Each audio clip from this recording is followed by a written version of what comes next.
Vê se tá travando aí.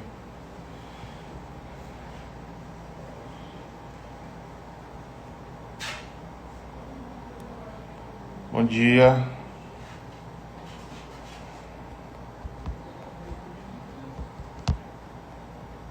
Elaine Lima entrou. Processual. Traz.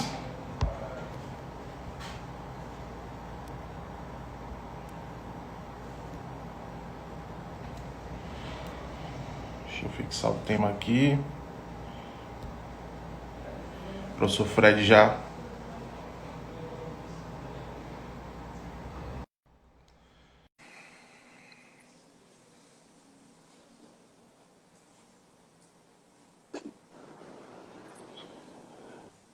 Bom dia, meu Professor, bom amigo. dia.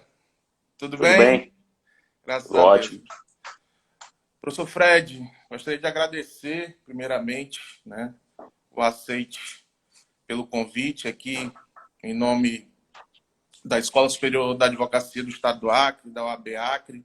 Né? É uma honra tê-lo aqui conosco, mesmo que de forma virtual, mas essa é uma oportunidade ímpar, né, nesse momento que nós vivemos. E você que tem tantas ocupações aí, é o rei das lives, né? São várias lives aí todo dia, média aí de 1, 2 lives por dia, e prontamente aceitou o nosso convite aqui para bater um papo aqui sobre esse tema que eu reputo tão caro, né? Então gostaria de agradecer. Fred dispensa apresentações.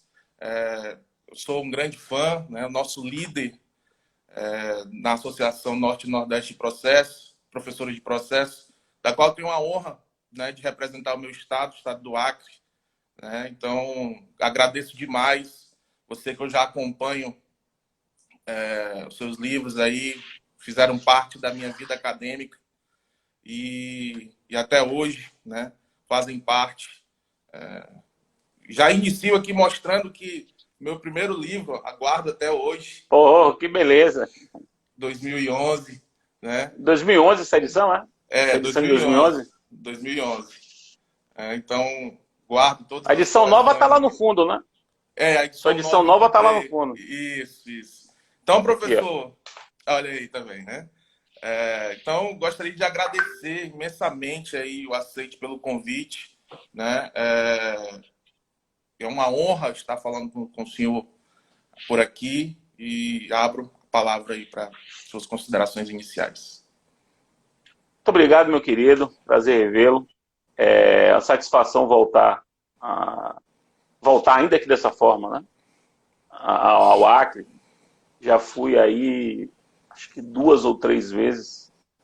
2 ou 3 vezes. Veio fazer uma E sempre sou sustentação muito. oral aqui, né? Vim fazer sustentação oral Eu aí, e assisti. fiz uma palestra. Fiz uma palestra em Rio Branco, pela Procuradoria do Estado do Acre, há uns anos, há uns anos atrás. E, enfim, é, voltar, ainda que desse modo, aí atravessar o Brasil, né? Estamos exatamente nos extremos do Brasil. Eu estou em Salvador, você está em Rio Branco. É quase que acho que é quase a mesma latitude, eu acho. Embora bem separados na longitude, né? Bem separados na longitude. E é isso, vamos discutir conversar um pouco sobre esse tema. É um tema que me agrada bastante. Eu tenho estudado bastante o assunto fontes do direito processual. Portanto, de onde emana o direito processual, de onde eu posso extrair direito processual. A gente sempre relaciona o direito processual com a lei ou com a Constituição, mas há outras fontes do direito processual que precisam ser sempre destacadas e estudadas. Um pouco antes de a gente entrar aqui, eu estava num webinário lá no Rio de Janeiro. Estava ali no Rio de Janeiro agora, aí vim aqui para Rio Branco, rapidamente, peguei um jato supersônico. Acabei de sair do centro do Rio, e cheguei aqui a Rio Branco. E lá no Rio, onde eu estava há poucos minutos atrás, nós falávamos sobre os negócios processuais, que é uma outra fonte. Uma outra fonte. Aí aqui a gente vai falar sobre a fonte de direito processual que nasce da administração. No caso, especificamente, do CNJ, do Conselho Nacional de Justiça. Em que medida o Conselho Nacional de Justiça pode editar fontes normativas de direito processual jurisdicional. Não é só o direito processual dos processos administrativos envolvendo juízes. Isso é evidente que a regulamentação é feita pelo CNJ. Mas um direito processual jurisdicional. Perceba que o CPC expressamente remete ao CNJ a tarefa de regulamentar diversos pedaços do CPC. Então, só isso aí já é muita coisa. A gente ficar só nisso já é muita coisa. Só na parte que o CPC diz que cabe ao CNJ regulamentar, já é muita coisa. Você imagine aquilo que o CPC não diz expressamente, mas ainda assim o CNJ pode regulamentar, como, por exemplo, é o caso da cooperação judiciária. Cooperação judiciária, que é um instituto que mescla processo e administração judiciária, e, portanto, a interferência do CNJ me parece decisiva. Então, quem quer compreender o papel normativo das resoluções, sobretudo as resoluções do CNJ, tem de abrir a cabeça para a tipologia das fontes do direito processual. Perceber que há direito processual que emana de muito mais fontes do que apenas as fontes legais, as fontes provenientes do Poder Legislativo. Perfeito. Professor, nós temos muitos alunos aqui e a minha ideia era começar falando um pouco, queria saber um pouco da sua opinião, né? Já li um pouco a respeito, especialmente a tese de doutorado da professora Paula, né? Que depois virou livro, né? Normas de processo e normas de procedimento. Eu queria que o senhor falasse um pouco sobre a sua opinião, né? Existe realmente uma diferença entre processo e procedimento? Porque essas resoluções, alguns doutrinadores defendem que são resoluções que vão trazer normas de procedimento, né?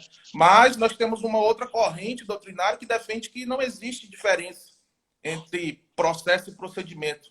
Na verdade, não é nem necessário se estabelecer essa diferença entre processo e procedimento. E eu gostaria de saber a sua opinião sobre esse tema, né? Qual seria o parâmetro para essa criação? Essa resolução é uma resolução de norma processual mesmo, ou é procedimental, ou não há necessidade dessa diferenciação?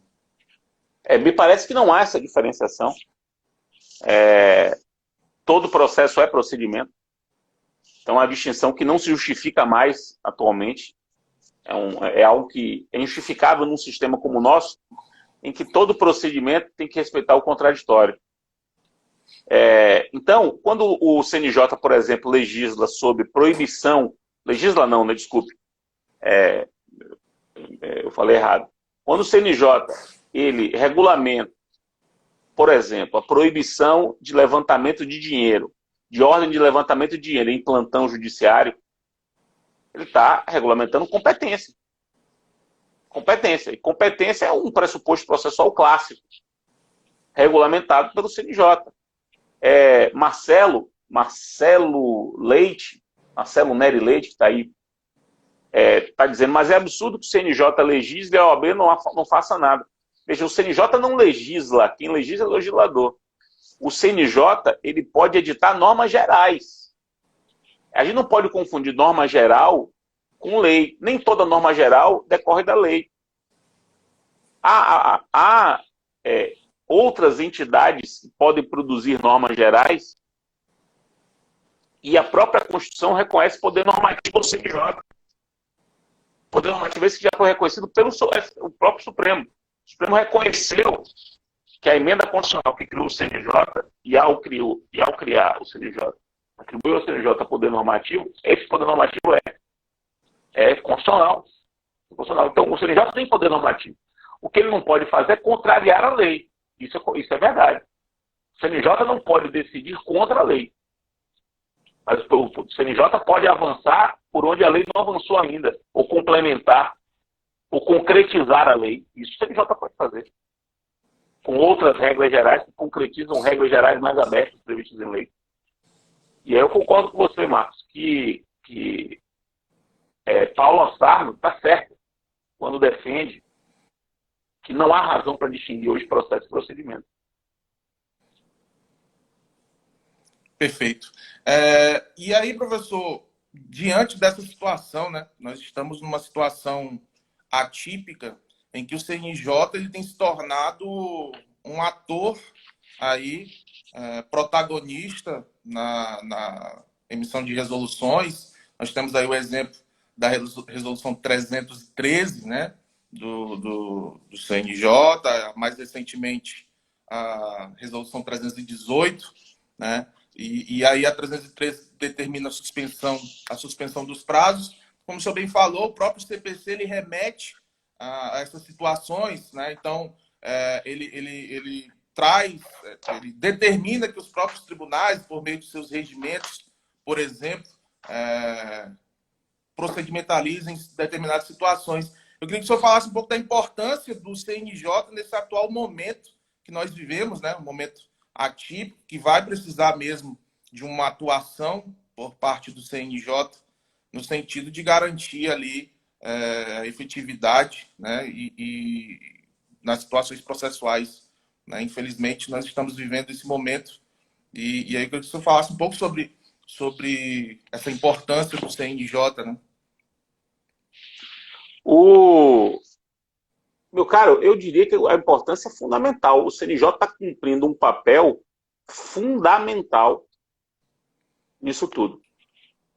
Pela rapidez que está decidindo, está uniformizando as práticas de administração judiciária no Brasil. Talvez essa seja uma das grandes funções do CNJ.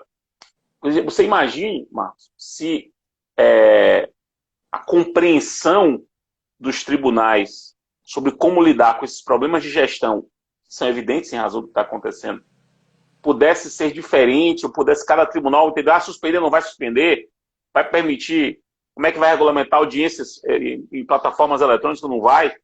Então vem o CNJ e dá uma uniformidade, dá uma tranquilidade, né? Nós somos advogados, o que seria da gente se não tivesse essa resolução 313, até para, no meio daquela confusão, cada um tendo que administrar as próprias vidas, reconstruir a logística doméstica, logo que tudo começou, e tendo que se preocupar com os prazos fluindo, você tendo que cumprir.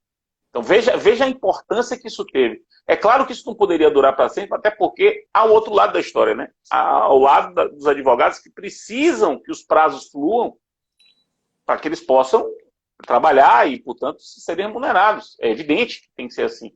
Mas um freio foi dado, e depois, com as diversas resoluções que foram se sucedendo, cada uma concretizando mais, cada um deixando as coisas mais claras.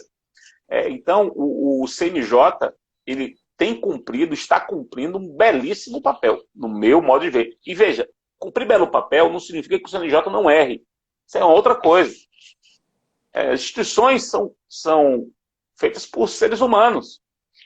Instituições são alimentadas pelas mentes humanas. É claro que pode haver erros. Isso está fora de questão. A questão é saber se você perguntou sobre se o papel. O papel é um papel importante e tem funcionado com rapidez, com mais acertos do que erros, no meu modo de ver. Perfeito. É interessante esse seu posicionamento, professor. Né? Eu gostaria de registrar a presença do nosso presidente da OAB, doutor Eric Venâncio, que fez parte, né, do Conselho Nacional de Justiça. E eu estava conversando ontem ainda, né, com o nosso conselheiro, né, nós temos um representante no CNJ, e eu falava que ia fazer essa conversa contigo, e ele falava, eu vou participar lá, mas só para apanhar mesmo, porque Fred fez parte da...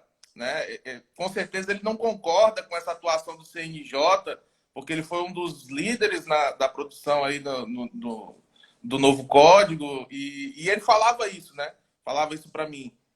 Nós no CNJ, né, tentamos, mas né, os processualistas com certeza vão criticar essa atuação específica, né, do CNJ. E aí eu já emendo fazendo uma seguinte indagação.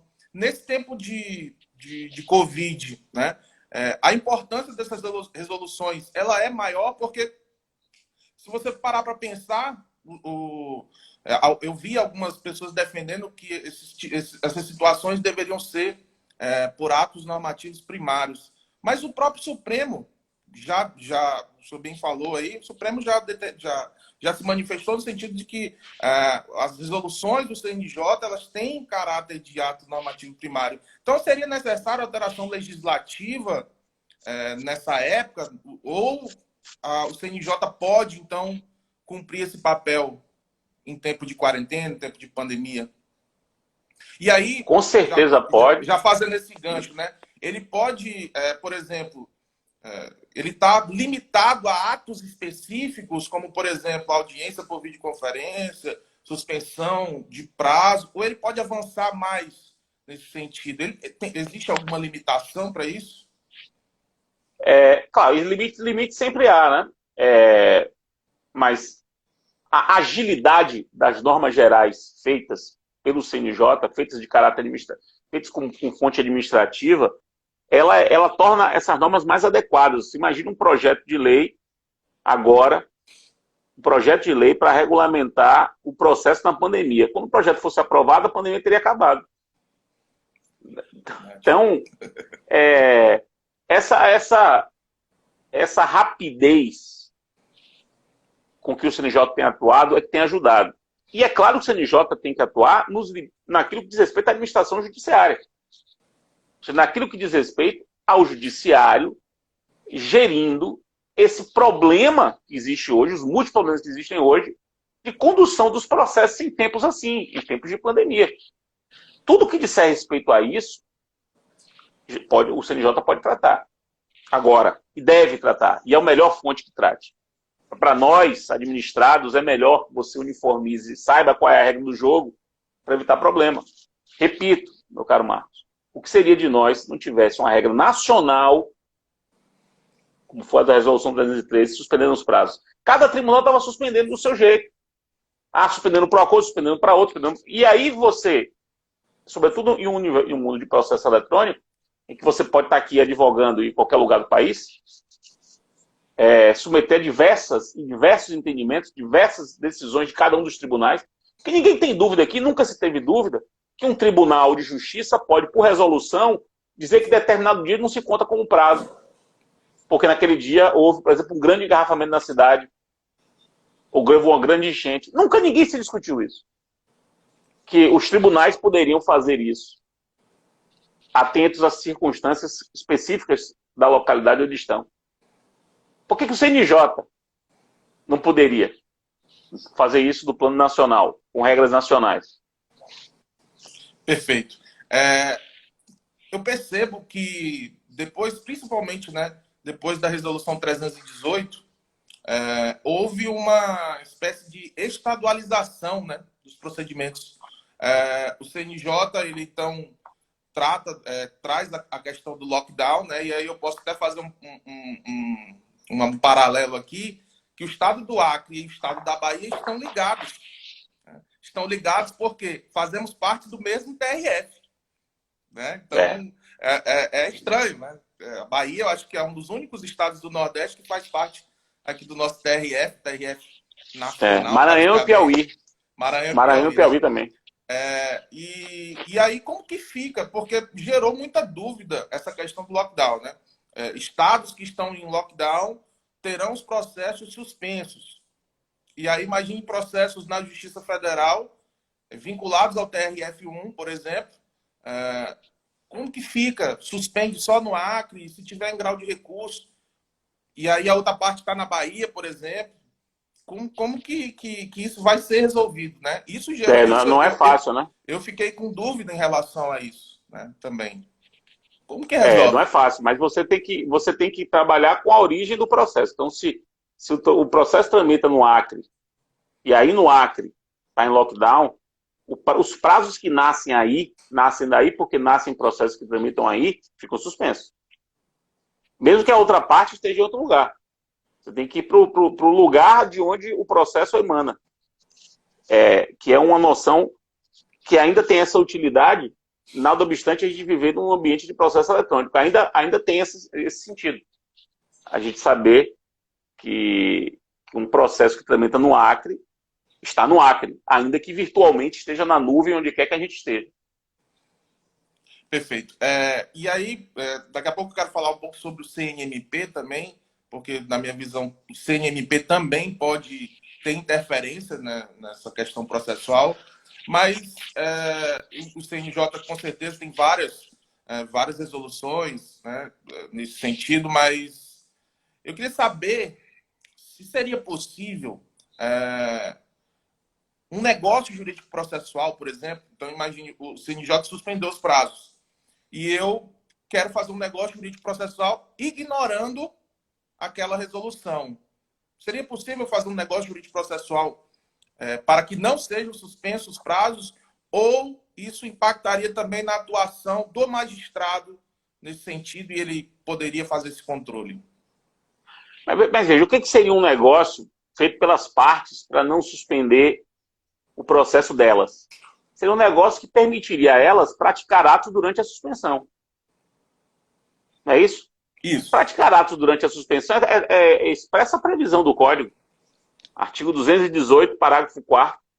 Expressamente diz que é possível eu praticar um ato antes do prazo começar a correr. Se eu posso praticar um ato antes do prazo começar a correr, e esse ato é lícito, nada impede que durante a suspensão as partes convencionem de praticar o ato. Vou dar um exemplo que aconteceu comigo, semana passada. Logo no início da pandemia, saiu uma sentença no caso meu. Eu ganhei. E, por conta disso, a outra parte teve dificuldade de recorrer. Aí veio essa bananação aí da suspensão dos prazos, os prazos voltaram a correr. Quando voltaram a correr, a parte se manifestou dizendo o seguinte, que ela não teve acesso aos documentos que permitiam ela recorrer. Então ela queria novo prazo. O que é que o juiz fez? O juiz disse assim, entendo e determino que esse prazo vai ficar suspenso até o dia que a parte puder ter acesso aos documentos que estão aqui na vara e cujo acesso agora não pode ser obtido. Foi isso que o juiz disse. O juiz suspendeu o processo, o prazo de recurso. Eu, que era o recorrido, o futuro recorrido, eu entrei com a petição dizendo assim, seu juiz, eu tenho todos esses documentos num link do Google Drive. Eu ofereço o link do Google Drive para a outra parte. Ela já pode acionar e recorrer. O juiz entendeu. Tudo bem, muito boa a sua atitude, mas eu ainda mantenho suspenso. Mantenho suspenso. Aí a outra, olha só, aí a outra parte viu minha petição, acessou os documentos e recorreu. Ela foi recorrer, até ligou para a gente, para dizer, eu agradeci, tá, obrigado, já acionei, e já preparei o recurso e já recorri. Ela recorreu, portanto, com o processo suspenso. E o processo continuou suspenso. Não, agora o juiz vai receber a apelação e vai mandar subir a apelação. Vai ouvir a gente, o apelado, e vai subir a apelação. Que coisa. E o contrário, professor? Eu falei sobre, né, que hoje os prazos voltaram, né? Então, os estados em lockdown, você poderia fazer um negócio jurídico processual para abrir mão. Mas e o contrário? Eu pedir que houvesse a suspensão daquele processo. Um negócio jurídico processual. Não... Mas a suspensão convencional do processo sempre foi permitida. Aí é um negócio típico. Pois é, aqui no Acre, os juízes eles têm tido certa inflexibilidade em relação a isso. Dou até um outro exemplo, né? O CNJ ele regulamentou, pelo menos trouxe um parâmetro mínimo no sentido de audiência de conciliação por meio de videoconferência. E alguns juízes aqui no Acre estão marcando audiências de instrução e julgamento por videoconferência. E aí, a meu sentir, nós temos um problema aí, especificamente na produção de prova em audiência, né? Então, os juízes, eles acabam, e conversando com outros colegas, né, percebi que isso tem acontecido em outros estados também. Os juízes acabam utilizando da resolução para aumentar, né, abranger mais situações, né? E a audiência de instrução e julgamento, né, que você tem a oitiva de testemunhas, enfim, E isso não está regulamentado. O CNJ ele oferece lá o determinado software, mas como que ficaria essa situação em relação a uma audiência de instrução e julgamento, especificamente a produção de provas em audiência, né? Você teria, poderia ocorrer um problema aí, né? Veja, meu querido, o artigo 453 do Código, diz: a oitiva de testemunha que residir em comarca, seção ou subseção judiciária diversa daquela onde tramita o processo poderá ser realizada por meio de videoconferência ou outro recurso tecnológico de transmissão e recepção de sons e imagens. O artigo 385, parágrafo 385, parágrafo 3º, expressamente prevê o depoimento pessoal também feito por uso de tecnologia de som e de imagem. O artigo 236, deixa eu pegar aqui, 236, parágrafo 3º do CPC, diz: admite-se a prática de atos processuais por meio de videoconferência ou outro recurso tecnológico de transmissão de sons e imagens em tempo real. Isso aqui é texto do CPC. É uma lei de 5 anos atrás. Portanto, me parece que não há nenhum obstáculo para que se realizem audiências de instrução com base no CPC. No CPC. E aí, você vai me perguntar, mas Fred, e aí como é que eu sei que o cara é o cara que está depondo? Ele vai apresentar o documento. Ah, mas se ele for outra pessoa, a probabilidade dele ser outra pessoa é a mesma que ele teria se trouxesse um documento falso numa audiência presencial. Essa possibilidade de fraude, de ser um bandido, de o cara estar sendo coagido, isso sempre existe. Também no presencial. O que garante que o cara está depondo ali, não há uma coação ali naquele momento. Está por detrás, com a mãe dele sequestrada em casa, com um revólver na cabeça, ele depondo. Veja, a ilicitude, ela é possível de acontecer no ambiente físico e no ambiente virtual. Não é por causa disso que a gente não vai permitir que audiências de instrução eletrônicas possam ser realizadas. Repito, isso é texto expresso do CPC. Do CPC. Então, algo que vai baratear o processo, vai evitar carta precatória, carta instrutória, evita tudo isso. Agora, tem que ter as garantias, né? Tem a garantia de que o juiz vai estar vendo o cara depondo, garantia de identificação, a garantia de permitir que os advogados perguntem, é preciso gravar a inquirição, é preciso permitir que os advogados possam fazer as perguntas diretamente, como autoriza o código. Você há uma etiqueta que precisa ser observada nas conversas em Zoom, em Meet, em Teams, enfim, qualquer plataforma que a gente use. Isso tudo é adaptável. Isso tudo é ajustável. Agora, dizer que não cabe, dizer que a gente vai continuar com carta precatória e instrutória para colher um testemunho nos tempos de hoje, é que eu estou falando com você com 2 horas de fuso, meu amigo. Para você aí são 9h30 da manhã. A gente está falando ao mesmo tempo com 2 horas de fuso e não há dúvida de que você é você, de que eu sou eu, e ao vivo está todo mundo assistindo. A gente vai ignorar isso? Isso vai ser desconsiderado no processo judicial? O processo judicial vai ficar em desconexão com a realidade? Perfeito. Gostaria de registrar a presença do nosso conselheiro do CNJ, do Dr. Marcos Vinícius, né? E eu queria, né, encerrar aqui para a gente poder falar um pouco do CNMP, professor. Qual é o impacto que o senhor acha que, especificamente sobre essa utilização de ferramentas virtuais, e aí eu vou ser um pouco mais abrangente, não em relação ao processo, mas em relação à nossa vida acadêmica, né? O senhor, eu até pergunto, o senhor contou já quantas lives o senhor fez desde que começou? Tem lá. Rapaz, você veja, eu nunca tinha feito uma live, ponto. Aí no dia 27 de março, eu criei um programa aí de lives na minha live, no meu perfil, para falar sobre temas relacionados às coisas que eu já escrevi.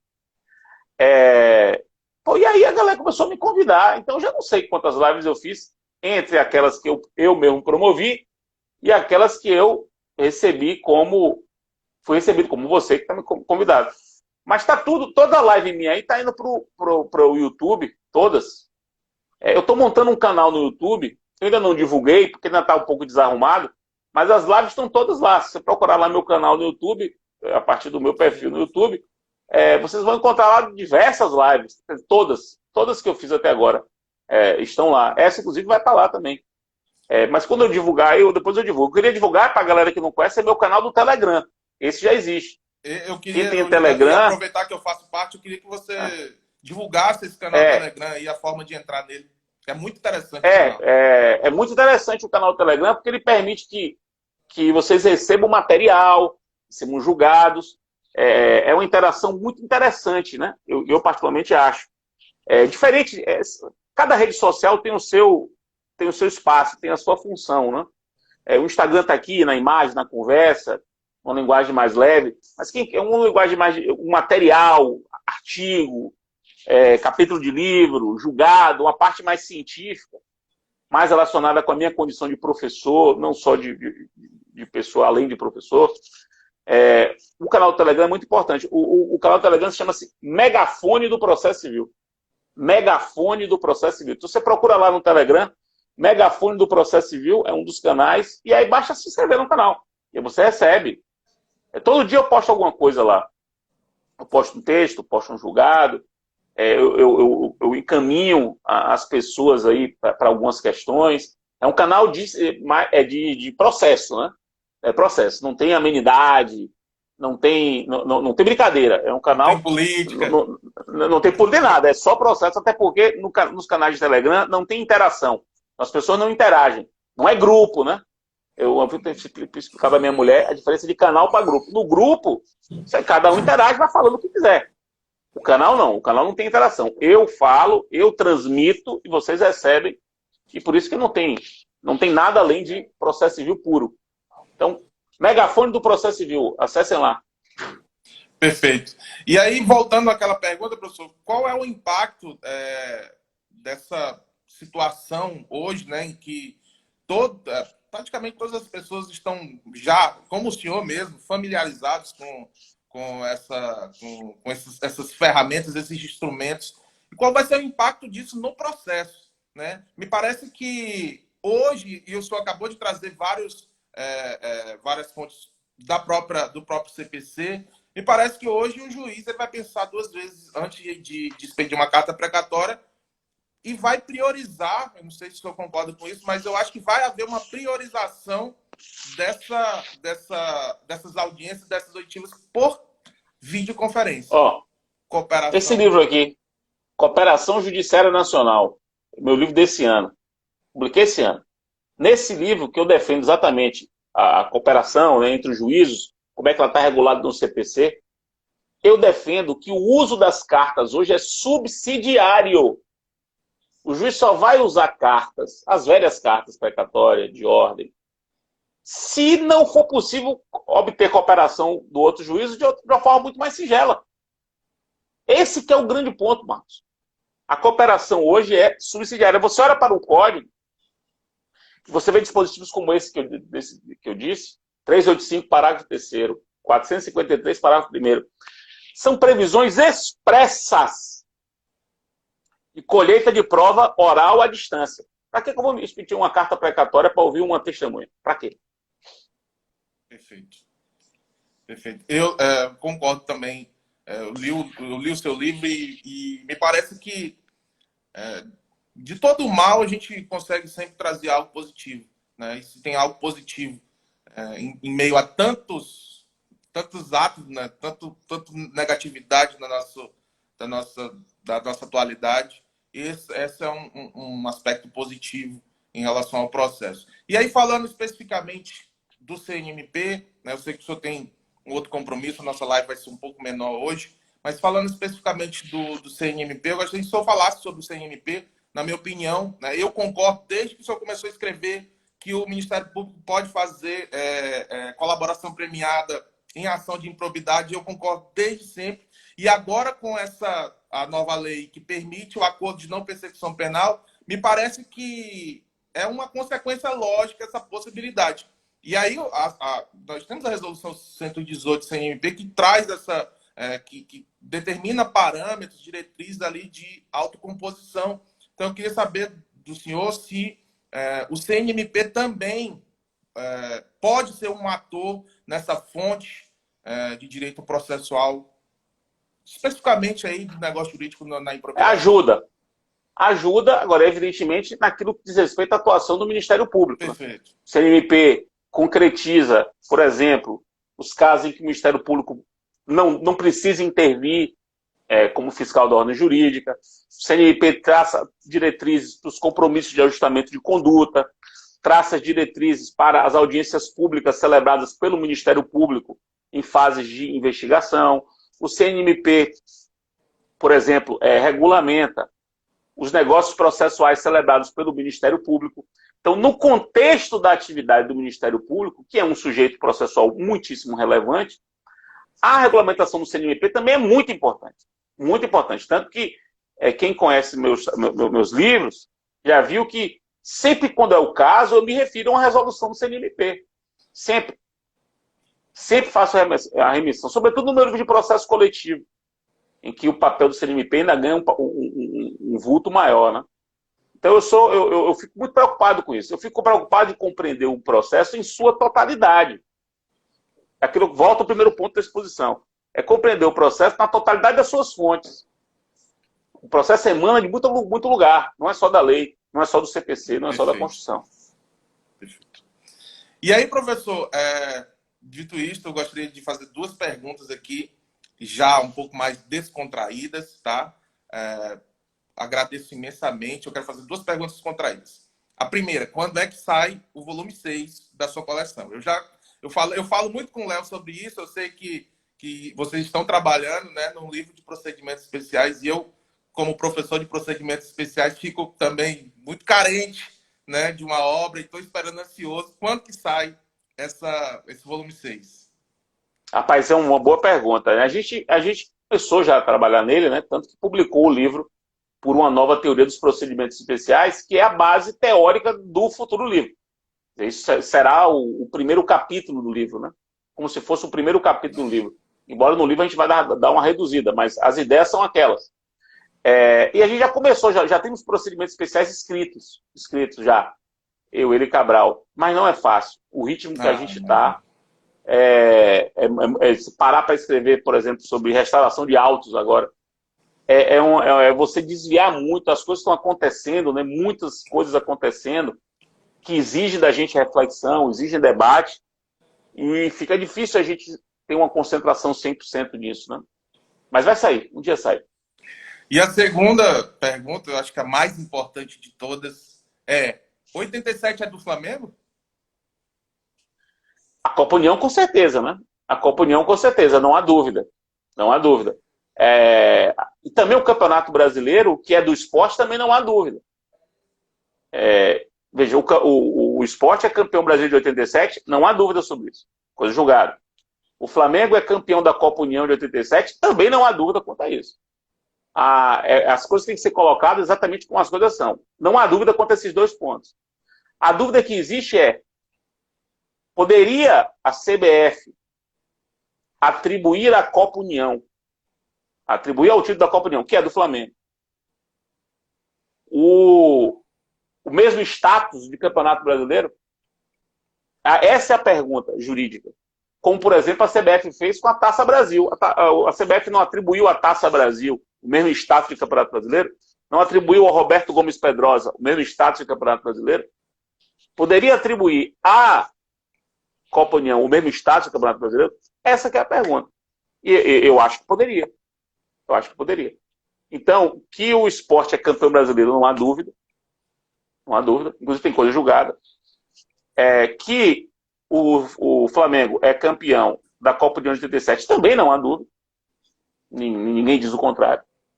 A questão é saber se a CBF poderia dizer que o campeão da Copa União de 87 é o campeão de um campeonato que equivale a um campeonato brasileiro, como a CBF fez com a Taça Brasil, o Campeonato Ramos Pedrosa, etc. Então esse que é o ponto. Vou colocar essa sua opinião no grupo da NEP. Frederico Corda vai enlouquecer, viu? Deixa eu ver se você consegue ver aqui. Consegue ver isso aqui? Consigo. Ó, tá aqui o urubuzinho aqui, ó, tá vendo? Urubu Rei. Olha esse urubuzinho aqui. Ele ali, ó. Tô vendo que a nossa live tem a maioria esmagadora, só o Vinícius Lemos, que é São Paulino, né? Enfim, mas Existe algum evento no Brasil, qualquer dimensão, em que a maioria dos participantes não seja Flamengo? Não, com certeza não. Não tem. Até em São Paulo, nós estamos ali entre as maiores torcidas. E aí, professor, para finalizar dessa forma descontraída, eu agradeço imensamente, né, a sua disponibilidade. Eu sei que a sua agenda é uma agenda, assim, especialmente nessa época, eu acho que o senhor com certeza pensou que ia conseguir descansar um pouco mais, e eu tenho certeza absoluta que está ficando mais cansado do que no cotidiano normal. Então, eu agradeço demais a sua presença, né? Espero que seja que isso passe logo, que a gente possa novamente nos encontrarmos nos eventos. Espero que, né, o evento, nós temos o encontro da ANEP, não sei se vamos manter ou se vai ser adiado, enfim, tem o SPPC também. Então, eu agradeço demais, né, o seu aceite. Né? Foi uma honra, né, eu como um grande fã seu, e confesso que o primeiro texto que li na vida seu foi o seu parecer sobre do título de 87. Então, foi o meu primeiro texto, meu primeiro contato. Né? Logo que comecei o curso de Direito, foi esse texto, e dali em diante virei seu fã. Então, eu agradeço demais a presença, né, e abro a palavra para as considerações finais suas. Muito obrigado, meu caro. Obrigado a você. Muita gente boa aí, Luciano Rinaldi aí, desembargador, flamenguista também. Aquele abraço. Muita gente boa. Ó, chegou aí, ó. Grande rubro-negro o rubro-negro recifense, meu amigo Marco Bonde, 87. De fato, o Campeonato Brasileiro de 87 é do esporte, não há dúvida quanto a isso. É isso, muito obrigado. Espero que o pessoal e por aí. Manda o certificado dessa live para mim, viu? Pela OAB. Mano, vou precisar disso para a faculdade. Com certeza. Valeu. Aquele abraço, pessoal. Até mais. Tchau.